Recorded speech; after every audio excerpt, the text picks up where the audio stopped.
A historical landmark is brought back to life. A local theater proves that all of the world really is a stage. An event for those of similar interests come together, and magic is in the air as local students get a taste of the real world. New beginnings everywhere in the Valley.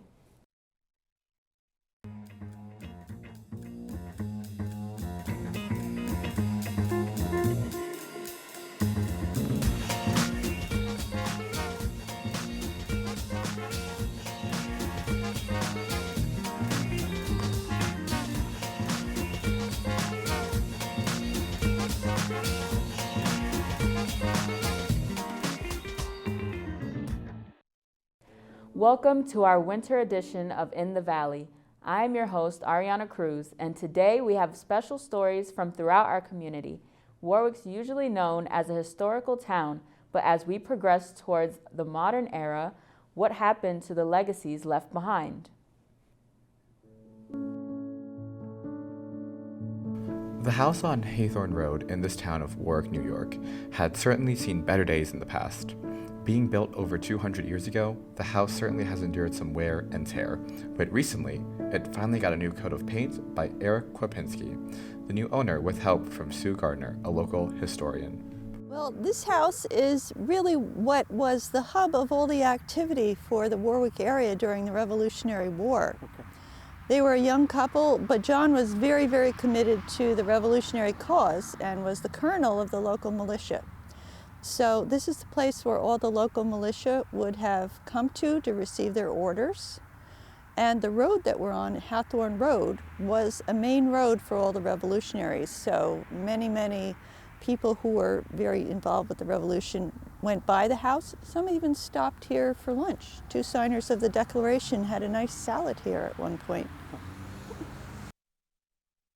Well, they of course had their own vision for the house. They tried to work with their designer, was Marina K. Solario, and she is a specialist in this area. So she consults with Colonial Williamsburg and places like that.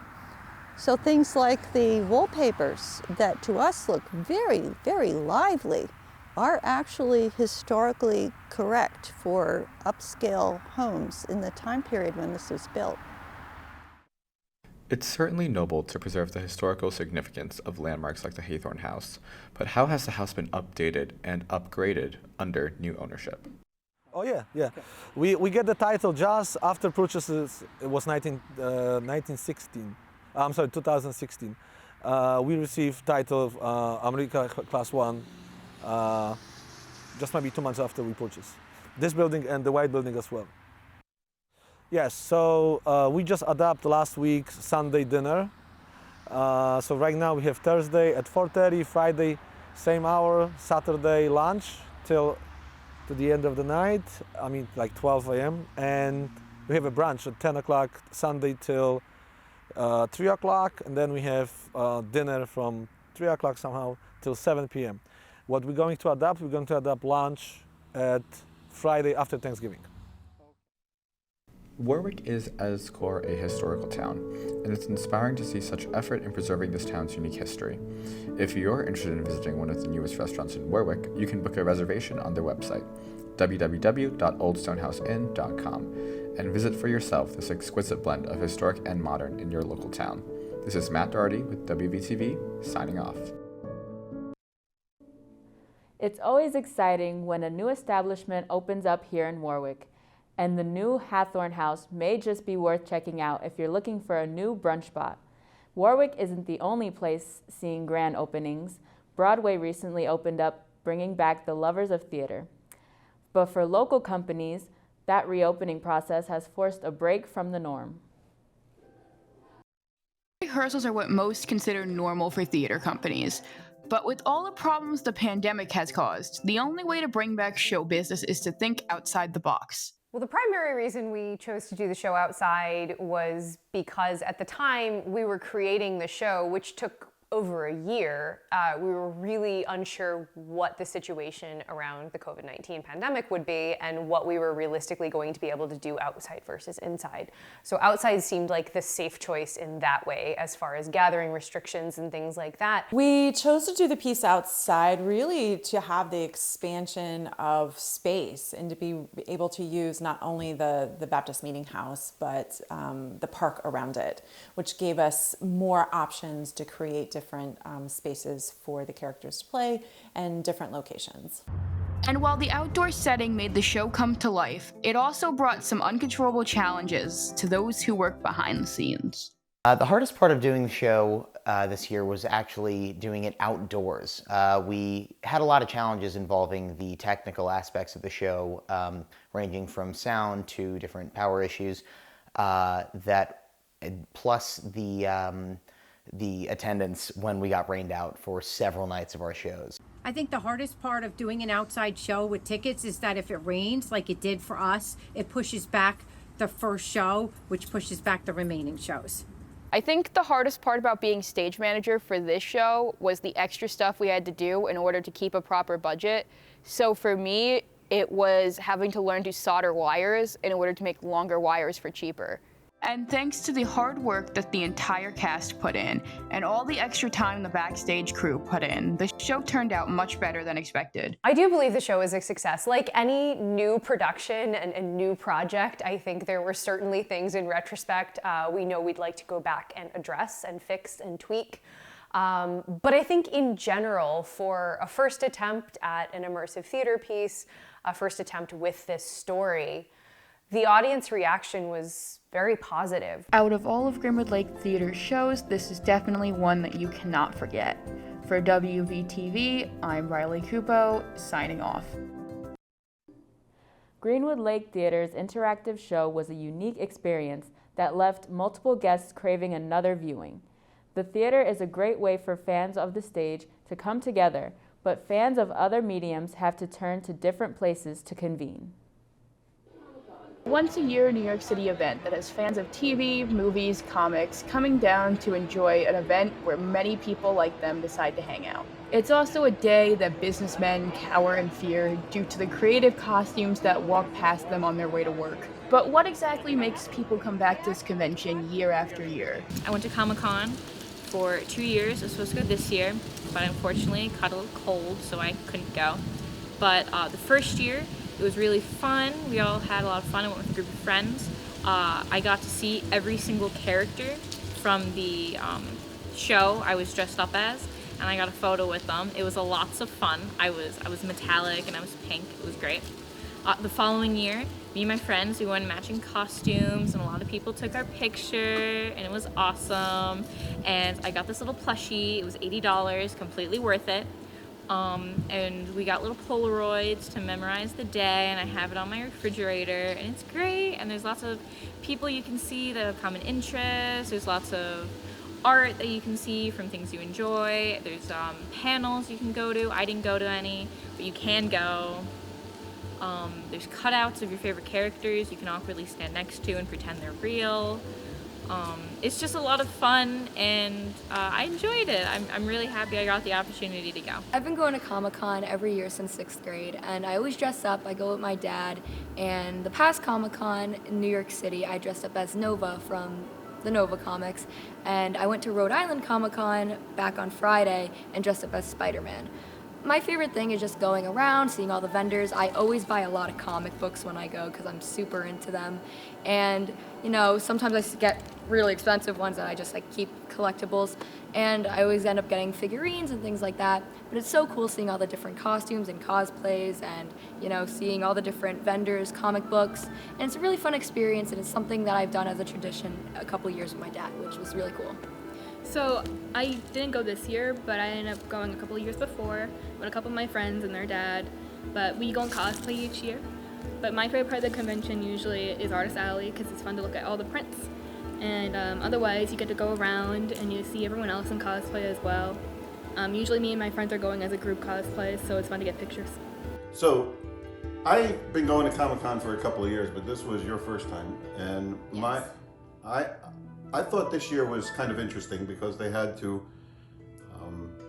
make it feel like it had the energy of a typical one with a lot less people. And I thought they actually pulled that off. I enjoyed seeing all of the people being dressed up and all of the energy that people had to, I just guess, getting outside again after being locked up for about 1.5 years. I don't know, what was your take? Well, I can't compare it to previous years, so to me this is perfect. I guess I can't even imagine what it would be the way you guys described it. I probably wouldn't have enjoyed it, but I don't know. I think I was amazed to how many adults are into dressing up. It was pretty interesting. I guess a different art form. So dressing up was the thing that got you? Yeah, all the outfits. Some of them were pretty amazing, but yeah. Okay. All right. And that's what we think about Comic-Con. That's a wrap. And next year, Comic-Con will be the first week of October. I know I'll be there. For WVTV, this is Riley CUPO, signing off. If you are hesitant about visiting Comic-Con, has a kind atmosphere which makes it perfect to meet people who may just be like you. When we get back from break, we'll talk about teenagers with skills that go outside of school as they start making their own names in their community.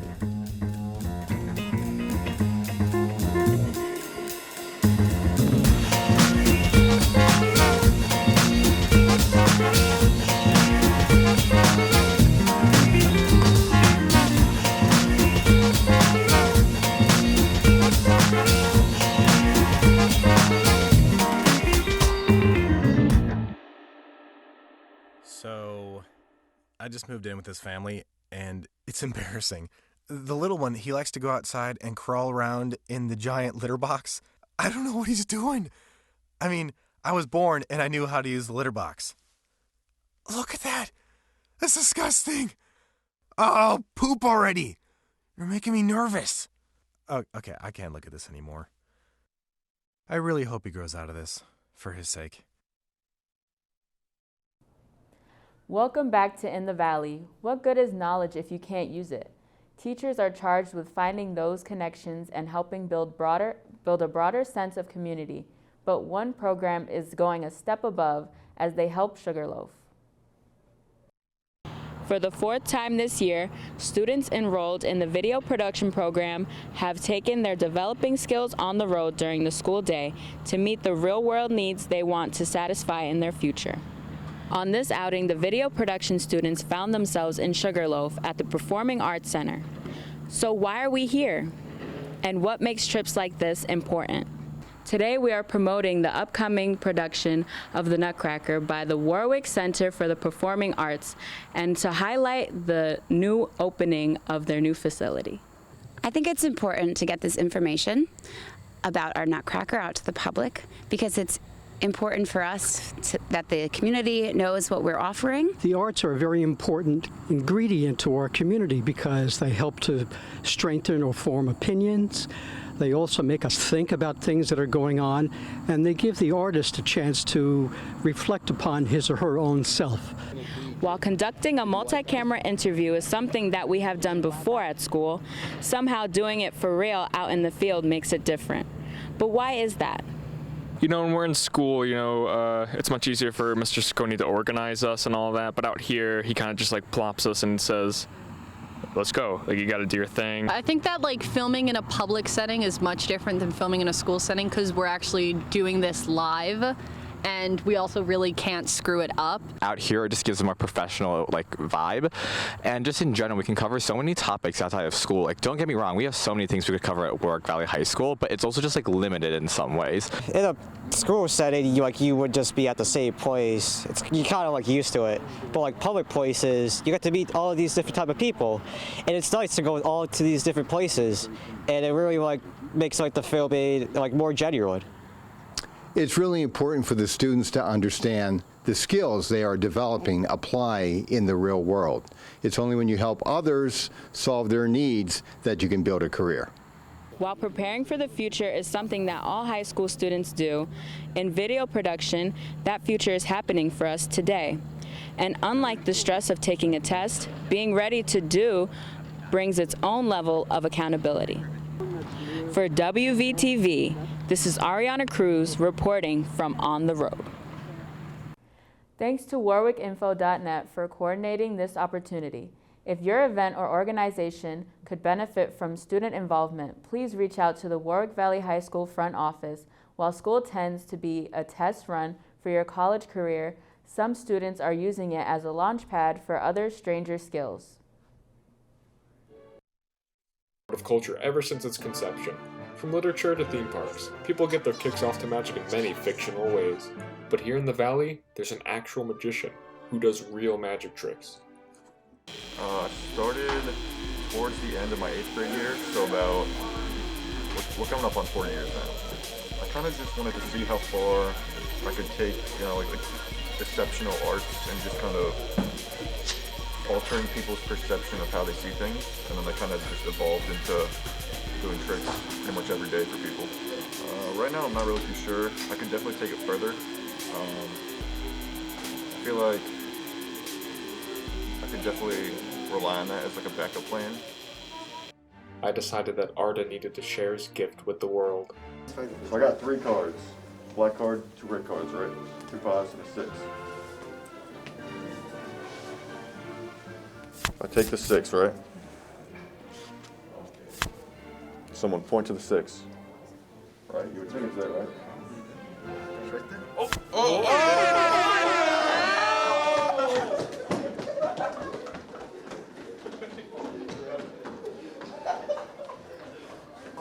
I got 2 5s and a 6, right?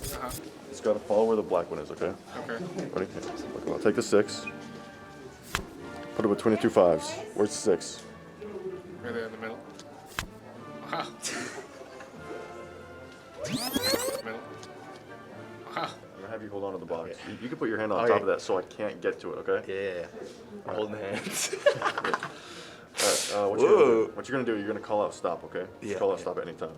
Stop. Right there? Okay, it's Queen of Hearts. Alright, Queen of Hearts, right? Alright, you could have stopped at any card, alright? You stopped at the Queen of Hearts. Look, see if I take the Queen of Hearts, alright? Just kind of like wave it. Just like that. Whoa. Inside the box.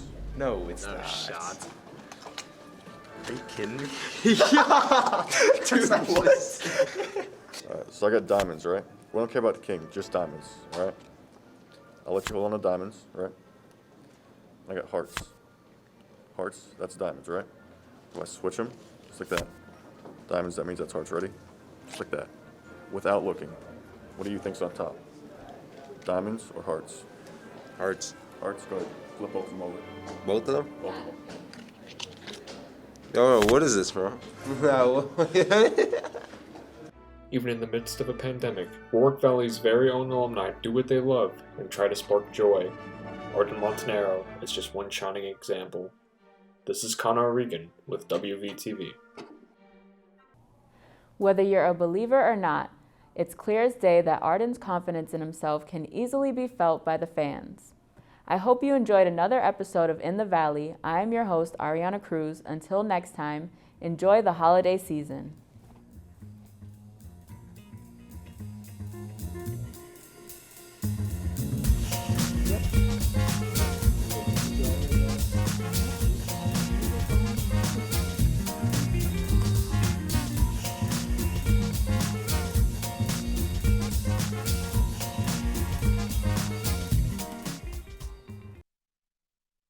Amidst the hustle and bustle of Main Street is a gem that shines just as brightly as it has for the past 25 years.